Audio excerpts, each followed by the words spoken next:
The very first talking point on the program this morning on ITV, we'll be taking a look at the wave of crime and criminality in the north. Of course, banditry, kidnapping is topping the list. To do this, I have with me the Director of Strategy and Programs, Coalition of Northern Groups. He's also a public affairs analyst, Mr. Samaila Musa. Sure. Very good morning. Good morning. You're welcome. Thank you for having me. Yeah. In the wave of increase in crimes and criminality, it appears some key persons in the north that are supposed to speak on this are quiet. Why is it so? Yeah, because we have a lot of big names who are behind the scene, who are also, in quote, the masquerades, who run the show, So when you have this kind of people, these are people who seems to be untouchable by every standard, So it's making it very difficult actually we have had cases where a governor will boast on air that he's going to mention names. He knows the people behind this and that, but that has never been done, So that's to tell you how powerful the people behind all those things are. But what is the struggle all about? What is the bone of contention? Yeah, well, in some cases, I'll tell you, especially Northwest, and I'll take Zamfara as a case study. The point is there are people who are into mining. And I'll tell you 80% or more than 80% of the mining going on in Zamfara state is illegal. You understand? So, and you see, mining requires quite a lot of money, you understand, because of the manpower you put into it. So you know that an ordinary person cannot afford, you understand, the expenses involved in mining. So these are big guys in the society who are running these shows. So, and because the struggle for taking sites or taking over sites, is now fueling this banditry. And that was the genesis actually. We found out that there's large deposit of gold in so area, and some part of it has been given to X, Y, and Z. We need to take over. Or in some cases where some of the villagers are even settled, their houses are sitting right on top of gold.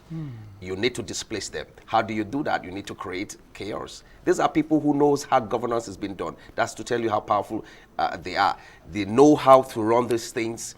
What do? It's very difficult for you to just move into a settlement and say, leave this place. So you need to really create a problem for them that they themselves will find it very uncomfortable to remain there, So these are some of the things. And in some places where you find some resistance, that's where you find, between A and B, there's a serious fight, and So that there's even camp A, camp B. Camp B, you understand? So these are the problems. So, and as a result of that, some persons who felt overpowered are going outside Nigeria. The border is just around the corner, and getting mercenaries to come fight on their behalf, and that has fueled it.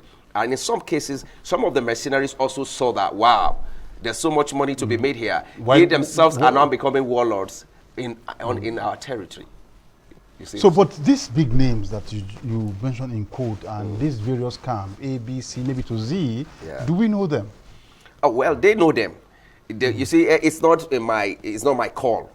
You understand? But the people who are in the security system knows who are these people. Just like the governors, we also, because as the chief security officer of the states, you get some security reports, and sometimes you'll be marveled and be like, wow, am I sure I can really step on these toes? You understand? So they know them. These are, known people in the society. These are the same people who will tell you, the government is doing something about it. But of course, they know what they're talking about. Yeah. Now, if this is not tackled as soon as possible, can we estimate what the effect will be like? Well, it's really visible to the blind, audible to the deaf, that Nigeria is sinking to a state of anarchy, and that is really a brink of collapse because the people who are saddled with the responsibility are also looking the other way. I can tell you for a fact that just between maybe 2011 and when this whole problem started showing its ugly head, and maybe 2015, a minimum of about 8 to 10,000 people lost their lives in that fracas. Not to talk of, from 2015 to now, it's skyrocketed. The numbers, multiplied and all of that. So really, you can tell. There'll be a time where some people will feel, oh, enough of this. Even though, there's an advocacy to say, oh, don't pick up arms. But of course, we will get there, whether you like it or not. People will get tired and be like, wow, if my siblings have been slaughtered like rams, am I going to sit? I mean, damn whatever consequences, I'm not going to sit and watch people just come, walk in, slaughter me like a goat. You understand? So we now keep going. And you see, we just keep revolving in a vicious cycle. But of course, the multiplier effect of that is what is very, very dangerous to this country. Because, there's no any developmental issues you can put on the table when you have so much insecurity. I mean, that's not going to work. In the time past, people travel from Abuja to Kaduna, Kano, Zamfara, Sokoto, at the dead of the night. Yeah. And they go safely, and of course, they just do it at will. Nothing happens. All you need to do is to ensure that the driver is sane, and you tell him, take it easy, maintain a certain speed. The ultimate goal is to get to our destination. But these days, even for free, people don't want to do it. Yeah. Okay. Even for free, people don't want to even do it. So as this thing continues, and we have seen that one major player, the Sheikh, is at the forefront. We even saw him at Ota, with some northern leaders to talk about this. Part of what he is, of course, suggesting is amnesty. Do you see that as a way out? Okay, let me start from where you start this from. To say, sometimes back you can move, blah, blah. There is no place, as we speak today, there's nowhere in the north where you can travel 10 kilometers with your two eyes closed. You can't try that. I mean, the safest places in northern Nigeria are no more safe. You understand? So your prayers is not just about, let's have a safe trip in terms of accident or something. Your number one, the moment you think about traveling, your number one issue that, what will jolt your mind is how safe is this road in terms of kidnappers, banditry and all of that. That is a thing of the past. And that in itself is a big problem. Anywhere in the world, anywhere you have that, I don't think there's any serious government that will sleep when you have that kind of issue. You understand? And now talking about the Sheikh, I think, you see, when there is laxity on the part of the people who are saddled with the responsibility, then some other persons who are responsible enough to feel, do I just watch? What do I do? I need to step in. I need to contribute my own quota. That might be conceived. Misconceived rather. Because I tell you, there was a time we had a security summit in Kaduna. We felt concerned, as concerned citizens, there's something has to be done. We call on stakeholders from all over the northern states, including the FCT. There was a meeting where we invited retired AIGs, DIGs, some military personnel, military generals were also in that meeting, some clergymen were also in that meeting to say, look, what's the way out? It seems the government is also incapacitated. As citizens, what do we do to salvage the situation? But some persons, for whatever is their interest, we don't know. About 300 hoodlums walked through the street of Kaduna, came into Ariwa House, where the meeting was being held. Just after we said the opening prayers and all of that, we were starting the meeting. They entered. And started macheting people and all of that. We're talking about insecurity. We're trying to see a way out as citizens. So that's to tell you, if some persons feel they want to attack the Sheikh, I won't be surprised. If the government is up and doing in the first place, people like that will not even step forward. And that's what's mind-boggling for me is this government agents have a way of reaching the bandits when there's a serious problem. 50 people are being kidnapped. We need to negotiate. And they are negotiating. So which means you can reach them just the way the sheikh is also reaching them. So why can't you reach them and end it once and for all? I mean, ordinary citizens won't be stepping in to say, oh, let me see what I can do if this has been in place. I mean, back in the days where there's no this kind of problem, who is talking about? Nobody's talking about it. So really, if some people feel concerned, they shouldn't be discouraged.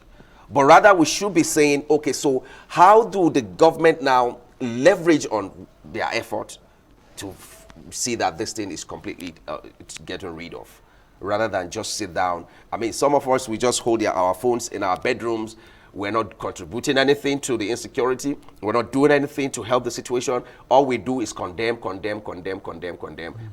on Facebook, go on Twitter, just typing rubbish. You know, so I mean, people need to come all out.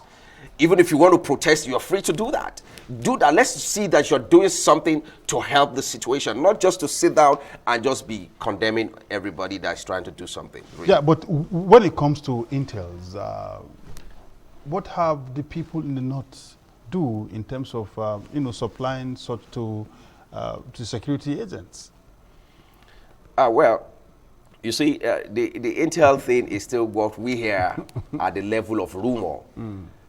Except if you are privileged to be very close to some of the top guys in the security, system. But of course, there's a conspiracy actually. When you look at it very critically, you know that I'll just give you an instance of the Kankara boys that were kidnapped sometimes, about 330 boys kidnapped. We went to that scene of when we went to see the Katsina State governor. We went to that Kankara itself, and when you look at the whole thing, just critically looking at it, you will feel, or you will know, that there's a conspiracy. You cannot rustle 330 kids like cattle. Without anybody hearing. Without anybody hearing. When it happened, some people were there, some people escaped, phone calls were made. Certainly. So how do you move these people for this number of kilometers without any interception? You understand? So in the same way, these arms are being carried. You understand? We've had cases where, it's just like when the government said, declared a no-fly zone in Zamfara. And some people are saying, is that the next thing to do, blah, blah, blah, because people don't really know there's any flights going in there. But on daily basis, private jets are landing, carrying gold and moving out. The same way those jets come in to carry gold, the same way they come in with ammunition to give to the bandits who are also even manning their own territory. You understand? Or who they are using to foment more trouble to gain more grounds. You understand? So, and I tell you for free that the security people cannot tell me they don't know any of this. Because how do you even tell, from the government... If they say they don't know... so how did the government come at that stage of saying declare a no-fly zone? Well, maybe intels. So what did the intel say? Intel must have said something is going on. So which means they know. You understand? Or some persons who are new step in and say, no, enough of what has happened in the past. We know this thing is happening here. We're going to put a stop to it. So that is, it's just that simple. Okay, Mr. Musa, if you are going to give a blueprint to the federal government on how this thing can be tackled, say, within the next quarter, what would it look like? Well, you mean when you say give the government... Yeah, like an advice. Okay. Say in the next quarter. Well, I say number one thing is to be sincere about the whole thing. There's a need for sincerity. You want to fight this thing once and for all, or you want it to linger so that some persons need to make money from it. There's a big industry around insecurity. Some people are making serious money from it. Are we willing? Have we made enough to say, let's close the shops? Or we just we can close it for a while and open it after a while if we feel, you understand? So there needs to be sincerity about this whole thing. You want to end it? Yes. How do we go about it? First and foremost, when the new governor, the governor of Zamfara came in, this present governor, he tried to reach out to all the bandits. We saw how negotiations were being done. Which means they are known. You understand? They are known. Money was given. Nobody will tell you money was given. But of course, when you were telling bandits to submit their arms, you are giving them something in return. You understand? All this were being done. But after a while, they went back to it. You understand? This takes me back to my first statement. Are you ready? Are you willing to end it? So if that is what you are willing to do, end it once and for all, start with that negotiations.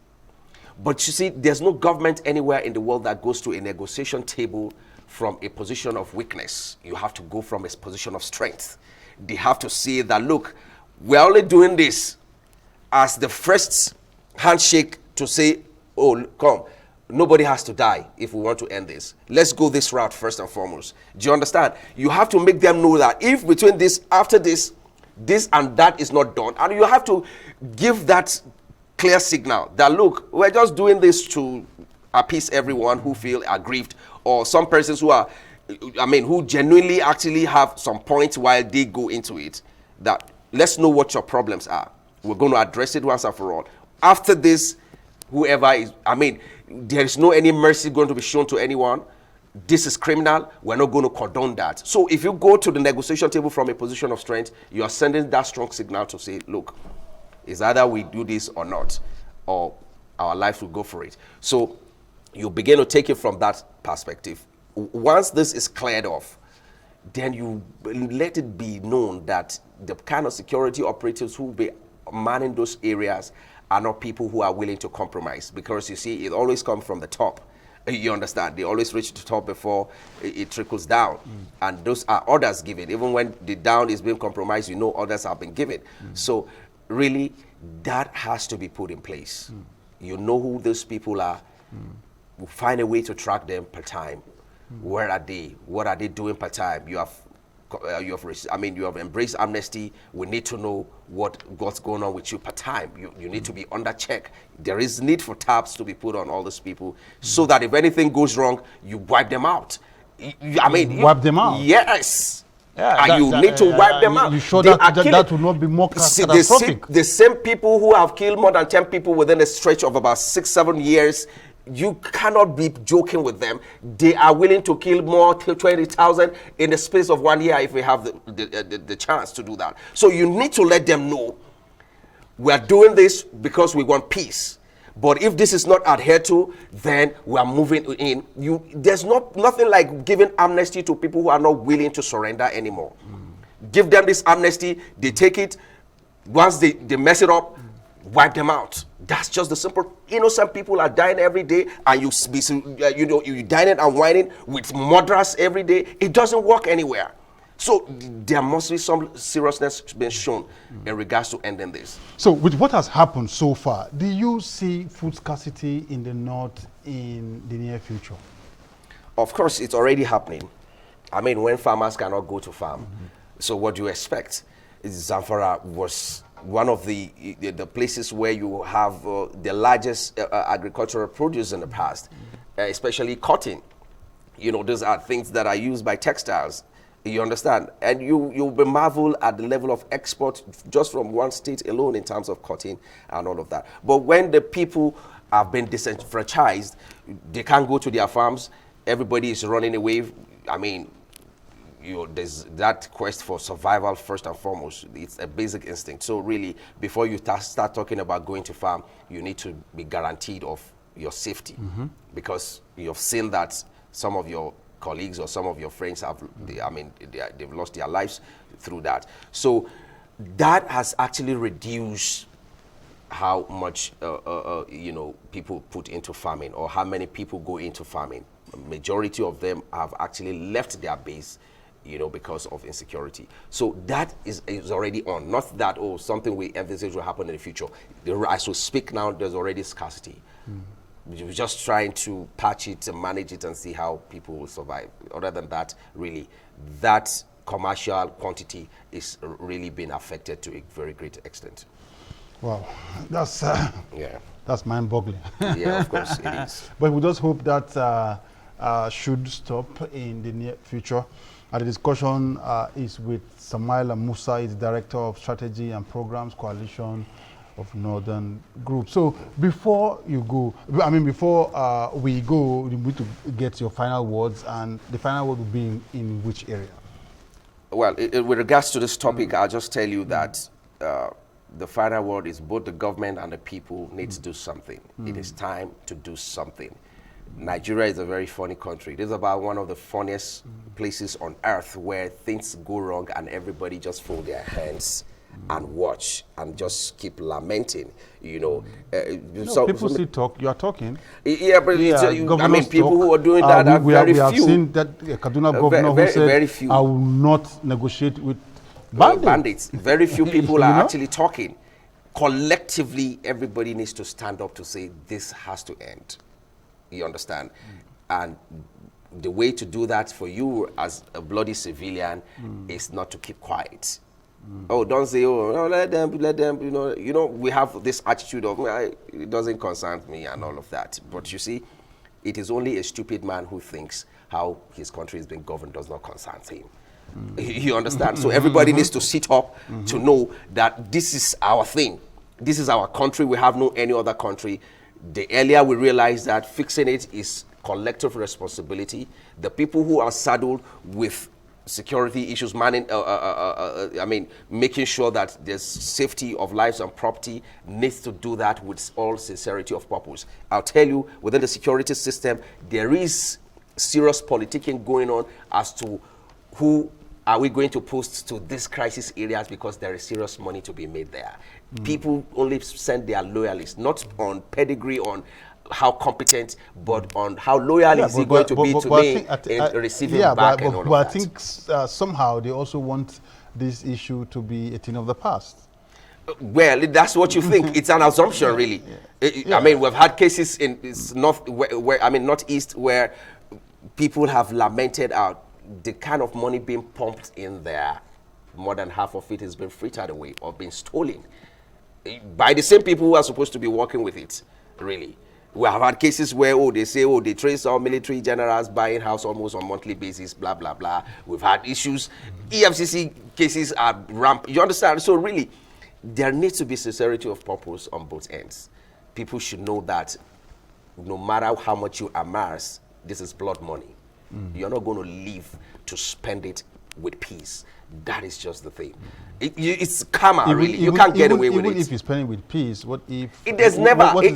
You're only buying time. We've all seen how they are ending. If it's not cancer, it's going to be something else. The children they are gathering it for will fritter it away. Majority of their children are nothing to write home about because it has to come one way or the other, it will get back to you. That's the truth of it. So everybody needs to wake up to say, oh, look, there's no free meal in Freetown. There's nothing you do here that you think you can get away with. It's never going to happen. Even getting to heaven is a different ball. Right here, you have to pay for it. If you did not wait to really suffer for it, in total, your children, your generation will do innocent. That. They are, of course, you are now bringing that because the drive for most of them is they want to leave something for them. That's you understand? That's the drive for it. But you are bringing catastrophe on their heads.